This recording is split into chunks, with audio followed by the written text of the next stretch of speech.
자, 호세아 말씀을 우리가 8장부터 보는데 계속 호세아가 북이스라엘과 남유다를 책망하는데 가장 중요한 책망이 뭐냐면 우상숭배예요.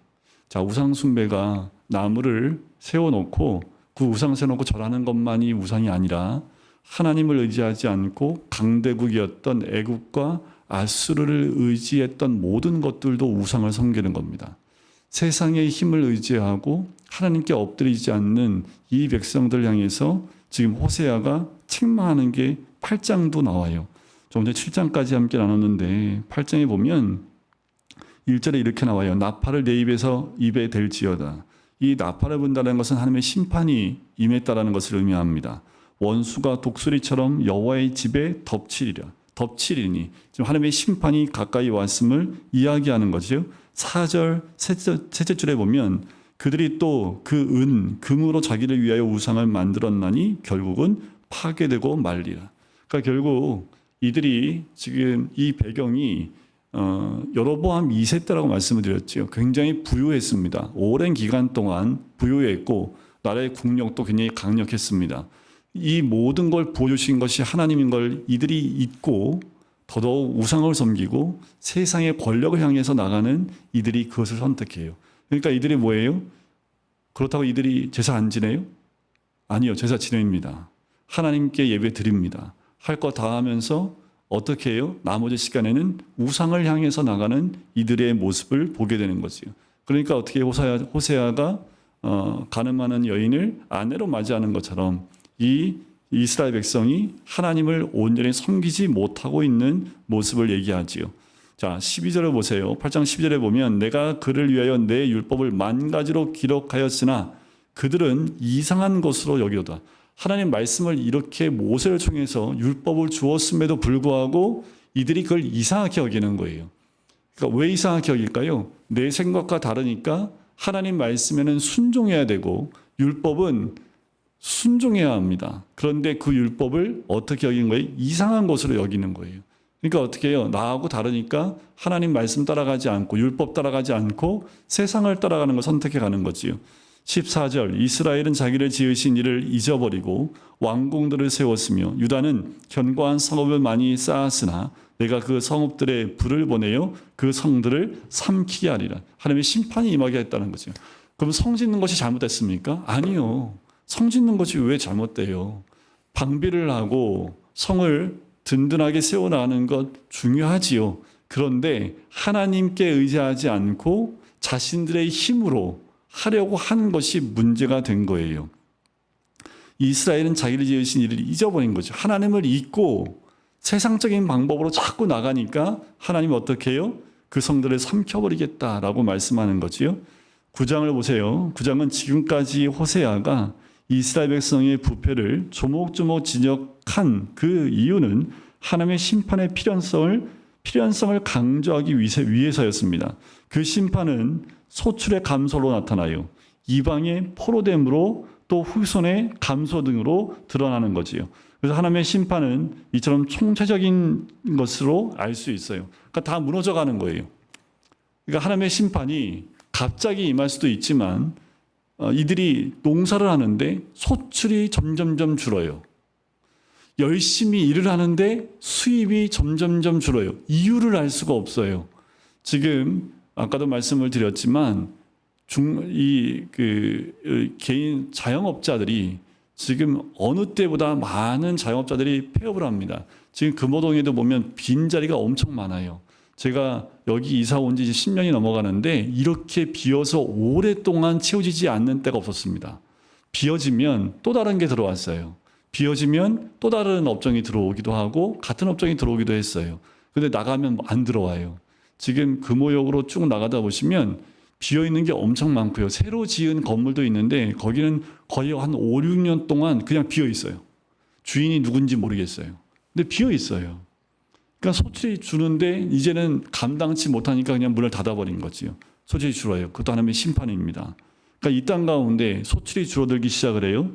또 포로로 잡혀가는 일이 생기기 시작을 합니다. 이 포로는 실제로 이스라엘 백성이 포로로 잡혀가기도 했죠. 북이스라엘은 BC 722년에 아수르에서 멸망을 당했고 그들은 다 죽임당하든지 포로로 잡혀가게 되지요. 더 나아가서 후손도 감수하는 것을 보게 돼요. 자, 9장의 8절에 보면 에브라임은 나의 하나님과 함께 한 파수꾼이며 선지자는 모든 길에 친 새 잡는 자의 그물과 같고 그의 하나님의 전에는 원한이 있도다. 그들은 기브아의 시대와 같이 심히 부패한지라. 기브아 시대라는 것을 무엇을 의미하냐면 사사기 시대에 보면 미가 신상사건, 레위인의 첩사건이 있었던 사사기 17장부터 21장에 있었던 사건의 시대가 기브아 시대로 명명을 합니다. 모든 것이 완벽하게 무너진 시대. 제사장도 무너졌고 제사장도 완전히 부패했고 그리고 백성들도 부패해서 그 악한 짓을 했음에도 불구하고 그 죄를 단죄하지 않지요. 그때 베냐민 지파의 악한 사람들이 악한 짓을 했어요. 그럼 거기에 합당한 벌을 내리려고 모든 족속들이 몰려와서 그들을 벌할 것을 요구했지만 베냐민 지파가 거부합니다. 결국은 베냐민 지파와 나머지 지파들이 싸움이 일어나지요.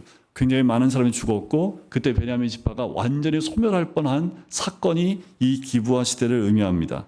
그 기브아 시대와 같이 심히 부패한지라. 그러니까 부패한 시대를 어떤 시대에 비유하는 거예요? 기브아 시대로 비유한 거예요. 그러니까 더 이상 부패할 수 없을 만큼 사회, 문화, 경제, 정치 모든 것이 다 부패한 시대. 여호와께서 그 악을 기억하시고 그 죄를 벌하시라. 하나님은 죄를 없이 하지 않으십니다. 회개하고 돌이키면 하나님이 죄는 기억하지 않으시는데 그렇지 않고 회개치 않고 죄를 놔두면 하나님이 그 죄는 반드시 죄에 합당한 심판이 또 벌하시는 하나님의 손길이 임할 수밖에 없어요.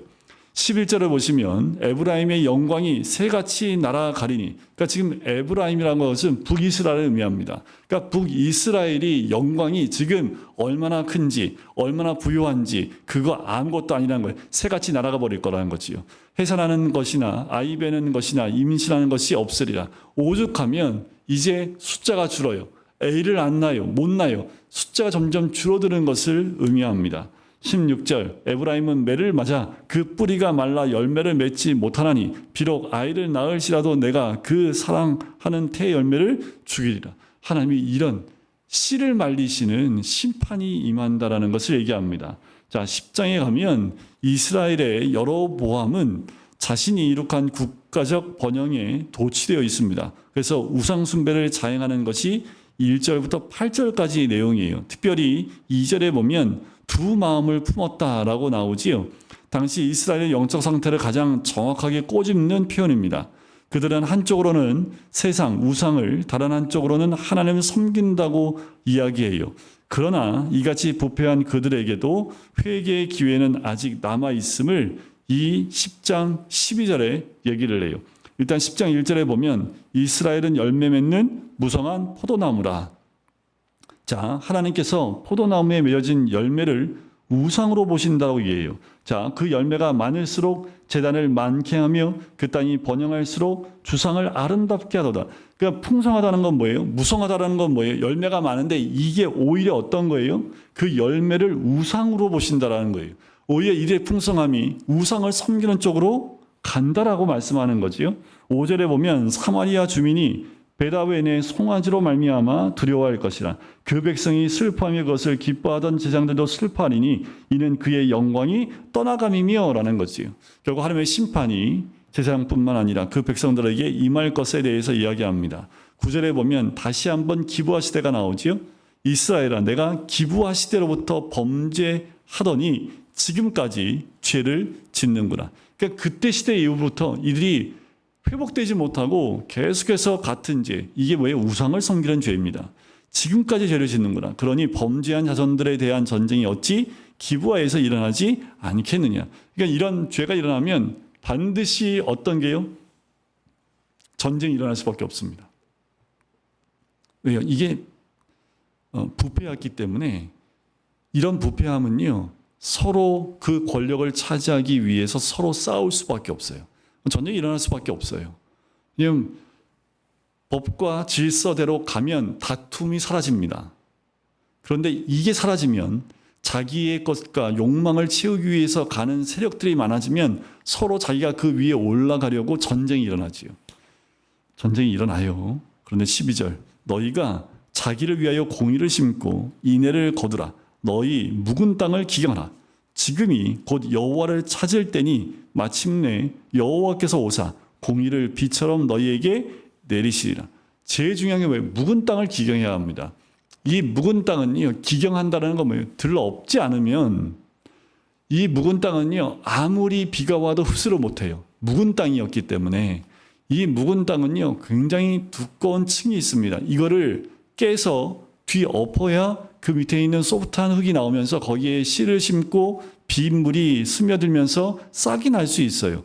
그래서 이들의 묵은 땅을 기경하는 거지요. 이게 굉장히 아픈 과정일 수 있지만 우리 안에 굳어져 있는 마음들이 새 마음이 되도록 기경을 하라는 거지요. 그래야 공의를 비처럼 너희에게 내리시겠다라는 거예요. 그래야지 이 비가 기경되어진 땅 가운데 들어가 열매를 맺는 것으로 나갈 수 있는 거죠. 이 말씀은 뭐예요? 회복의 기회를 주는 거지요. 회복할 수 있는 그 이유를 말씀하고 있는 거예요. 13절 너희는 악을 밭가라 죄를 거두고 거짓 열매를 먹었나니 이는 내가 내 길과 내 용사의 많음을 의뢰하였습니다. 이들이 하는 게 다 뭐예요? 거짓의 열매들만 나타나는 거지요. 거짓만 심어요. 악을 심어요. 악의 열매를 거둬들여요. 그러니까 악이 점점 더 판을 치는 거지요. 그러니까 내가 내 길과 내 용사의 많음을 의뢰합니다. 그러니까 어떻게 해요? 하나님의 도우심이 사라져버립니다. 하나님의 손길이 떠나면 그곳은 사단이 임하게 되어 있습니다. 악한 영이 임할 수밖에 없어요.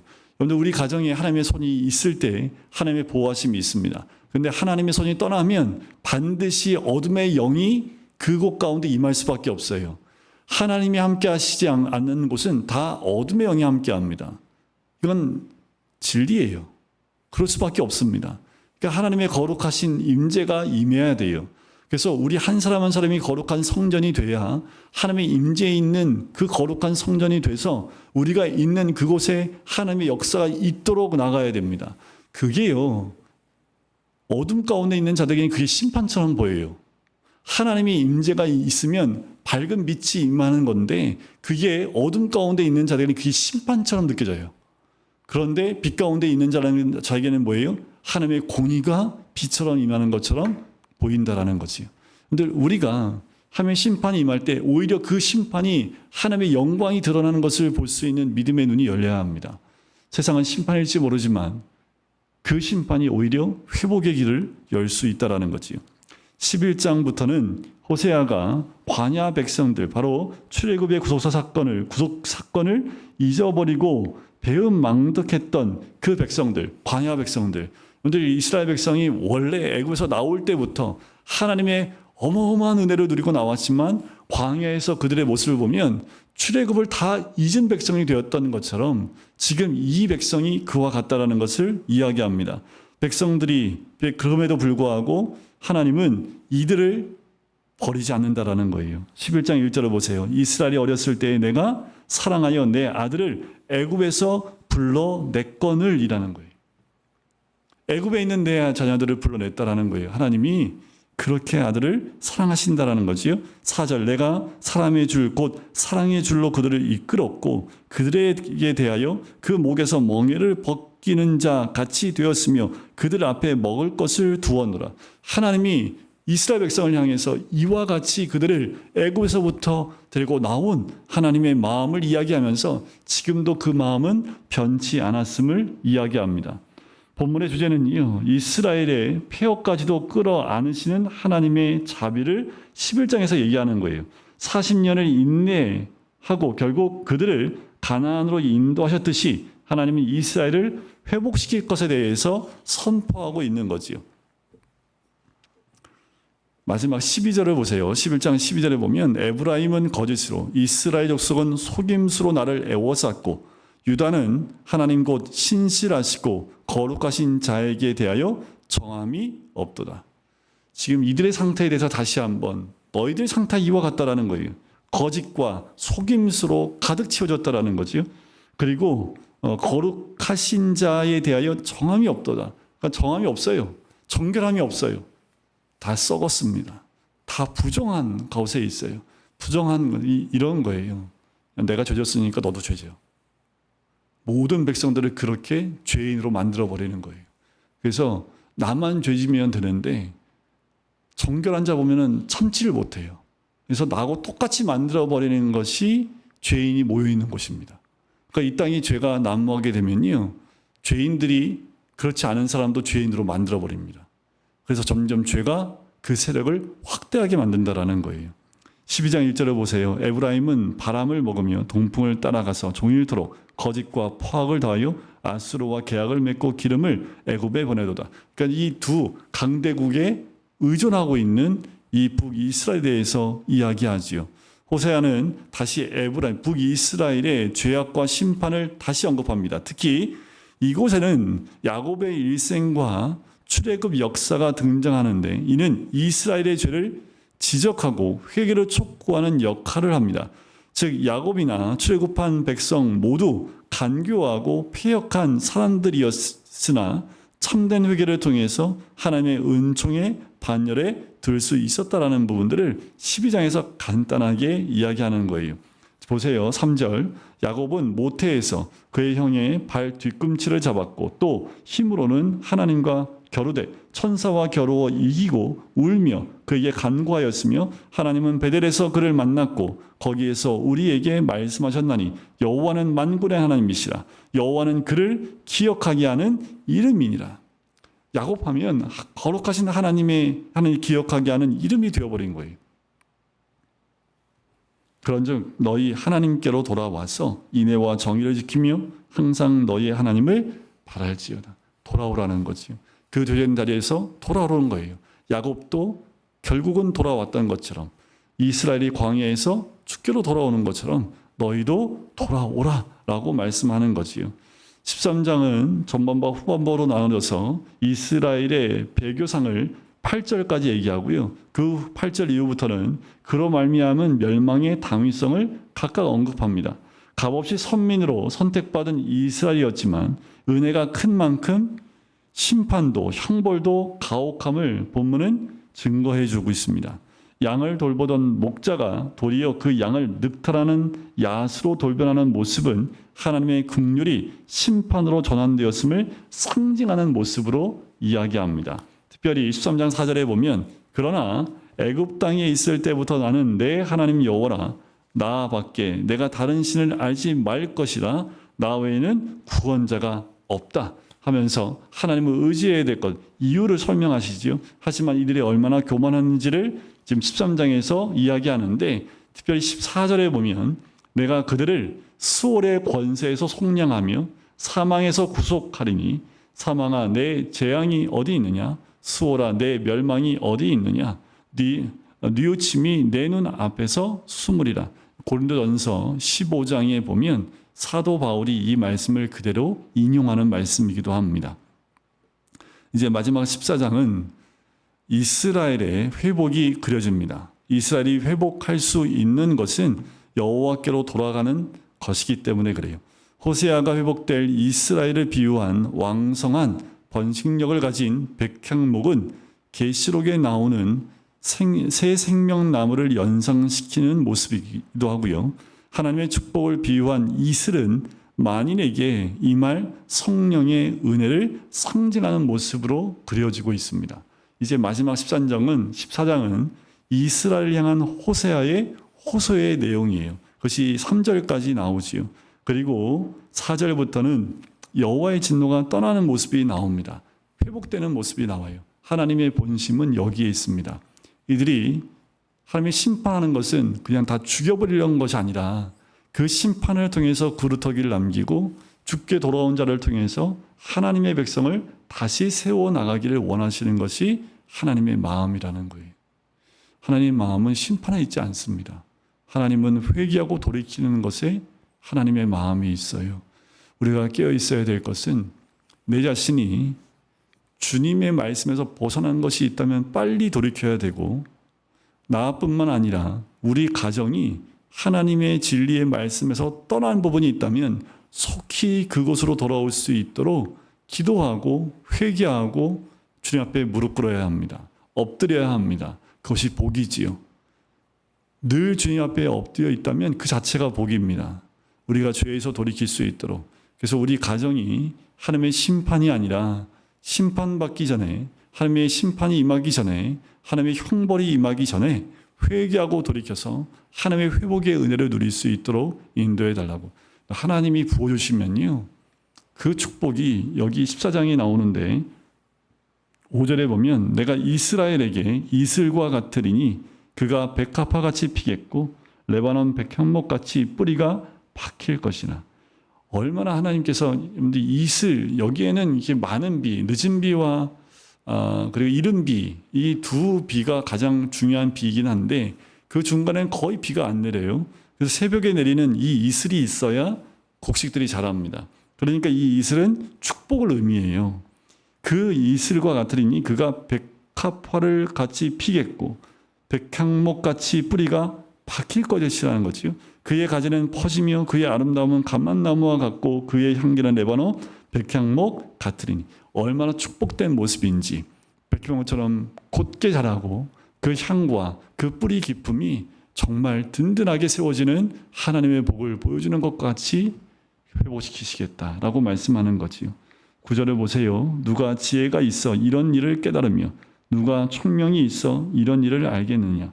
여호와의 도는 정직하니 의인은 그 길로 다니거니와 그러나 죄인은 그 길에 걸려 넘어지리라. 여호와의 도는 딱 있어요. 그런데 죄인은 걸려 넘어지고요, 의인은 그 길로 다녀요. 하나님의 의의 길은 정해져 있습니다. 의의 길은 반드시 있습니다. 그런데 의인은 그 길을 기쁨으로 걸어가지만 악인은 그 길에 넘어져요. 걸림돌이 될 수밖에 없어요. 왜요? 의를 원치 않기 때문에. 그래서 우리가 계속 나 자신뿐만 아니라 우리 가정뿐만 아니라 우리 공동체를 위해서 기도하셔야 되고, 더 확장해서 이 나라 이 민족을 위해서 지금 눈물로 기도하셔야 합니다. 점점 죄악된 길로 또 죄악을 이 땅 가운데 그 열매들이 자꾸만 나오고 있어요. 사람들이 점점 어떻게 악해집니다. 그래서요, 입에 담을 수 없는 말들을 하기 시작하고 서로를 향해서, 이번 배재고등학교 사건이 뭔지 아세요? 야구 응원 잘못했다가 모르시죠? 그 고등학교 아이들을 아예 앞날을 다 막아버렸습니다. 응원 한번 잘못했다고. 그것 때문에 배재고등학교 앞에 죽으면 보내는 화환들 있지요. 그걸 고등학교 앞에다가 다 세워놓은 거예요. 뭐 하는 짓들인지 모르겠어요. 어른들이 고등학교 1, 2, 3학년 다니는 그 학교 앞에다가 악한 말을 적어서요, 학교에다가 그 입구에다가 도배를 해놨어요. 그 돈 너무 아까운데 그냥 그 고등학교에다가 그냥 헌물을 하지. 그 악한 말들을, 그러니까 세상이 이렇게 악해집니다. 그냥 막 자기가 안에 있는 울분을 쏟아내서요, 누군가 타겟을 잡아서 그 타겟팅해서 그 사람한테 자기의 분노를 다 쏟아내요. 최근에는 무슨 이 사투리를 가지고 누구를 폄하하는 말을 했다고 해서 가지고 또 막 난리가 났지요. 점점 세상은 악하게 나눠집니다. 우리가 걸어가야 될 건 의의 길이에요. 의인은 의의 길을 따라가야 됩니다. 말씀에 순종하고 이 사회를 보고 눈물로 기도하고 이 땅의 죄를 주님 앞에 붙들고 회개하며 기도하는 사람들이 점점 많아져야 됩니다. 그리고 죄의 열매가 아니라 회개의 열매들이 이 땅 가운데 맺힐 수 있도록 우리가 기도해야 합니다. 여러분, 우리 자녀 세대들, 또 우리 손주 세대들이 살아야 될 땅 가운데 악의 열매가 가득하면 안 되겠죠. 이들이 살 땅이 정말 하나님이 허락하신 믿음의 열매들, 회개의 열매들이 채워질 때 회복이 있습니다. 이스라엘 민족처럼 결국 망해버리는 결과가 오는 것이 아니라 이 땅 가운데 회복의 은혜가 임할 수 있도록 우리가 기도하고, 이 선지서의 말씀들을 통해서 이 호세의 말씀을 가지고 지금 우리나라를 봐야 합니다. 그래서 이 땅 가운데 이때 당시에 이들의 죄악이 똑같이 오버랩되어 있다면 그건 곧 심판입니다. 그렇기 때문에 우리가 하나님 앞에 회개하고 돌이켜야지 이 땅에 소망이 있습니다. 이 땅에 회개의 열매가, 의의 열매가, 진리의 열매가 맺힐 수 있도록 우리는 또한 중보하고 기도해야 될 줄 믿습니다.